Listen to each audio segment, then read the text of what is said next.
என்னடா ஏய் 3 முடிச்சுக்கு மேலே போட்டுற போறடா. இதுக்கப்புறம் போட முடியாதுப்பா. என்ன இதுக்கப்புறம் என்ன போட முடியும்? 3 தான் போட்டேன். இங்கே பாரு 3 முடிச்சு. ஐயோ என்னடா நீ வட்டி கட்டிட்ட, வர பயமா இருக்குடா. கட்டிட்டேன் அவ்வளோதான். நான் விளையாட்டு கட்டத்துனா சீரியஸாவே கட்டிட்டியா? நான் விளையாட்டு கட்டத்துனா சீரியஸாவே கட்டிட்டியா? கட் பண்ணிக்க. நீ தான் என் புருஷன் பார்த்து வச்சுக்கோ. கட் பண்ணிக்க. என்ன வணக்கம். இந்த வீடியோ எதுக்கு அப்படின்னா, திவ்யா அப்படிங்கிற ஒரு பொண்ணு டிக்டாக்ல நிறைய வீடியோஸ் போட்டுட்டு இருந்தாங்க. அந்த வீடியோஸ்ல அவங்க என்ன சொல்லிட்டு இருந்தாங்கன்னா, கார்த்திங்கிற ஒரு பையன் வந்து என்னை ஏமாத்திட்டான், அவனை தேடி நான் வந்து ஊர் ஊரா அலையிறேன் அப்படின்னு சொல்லிட்டு நிறைய வீடியோஸ் போட்டுட்டு இருந்தாங்க டிக்டாக்ல.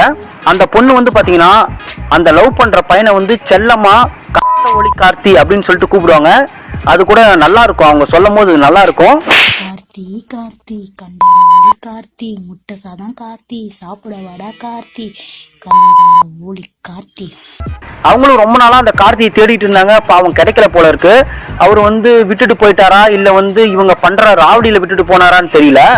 இவங்களுக்கு ஏற்பட்ட பிரேக்கப்ல, லவ் ஃபெயிலியர்ல ரொம்ப ஃபீலிங்கா வீடியோஸ் எல்லாம் போட்டுட்டு இருந்தாங்க. ரொம்ப இதை நினைச்சு ஃபீல் பண்ணிட்டு இருந்தாங்க. இப்போ வந்து பாத்தீங்கன்னா அந்த லவ் ஃபெயிலியர்ல இருந்து வெளியே வந்திருக்காங்க. அந்த கார்த்திங்கிற அந்த பையனை வந்து மறந்துட்டாங்கன்னு நினைக்கிறேன். மறந்துட்டு இப்போ வந்து பிரதீப் அப்படிங்கிற ஒரு பையனோட திருமணம் செஞ்சிருக்காங்க. இந்த திவ்யாவோட லைஃப்ல இருந்து நமக்கு என்ன தெரியுது அப்படின்னா, ஒருத்தர் நம்மளை விட்டுட்டு போயிட்டாங்க அப்படின்னா அவங்களோட பெஸ்டான ஒருத்தவங்க நமக்கு வரப்போறாங்கன்னு அர்த்தம் அப்படிங்கறத இந்த திவ்யாவோட லைஃப் மூலமா நமக்கு தெரியுது. அதே மாதிரி ஒரு லவ் ஃபெயிலியருக்கு அப்புறம் கண்டிப்பா இன்னொரு நல்ல லவ் வரும் அப்படிங்கறதும் இது மூலமா தெரியுது. இப்போ வந்து அந்த கண்டாரவழி கார்த்திங்கிறவர் ஃபீல் பண்ணுவாரு, இப்படி ஒரு பொண்ணை நம்ம வந்து மிஸ் பண்ணிட்டோமே அப்படின்னு.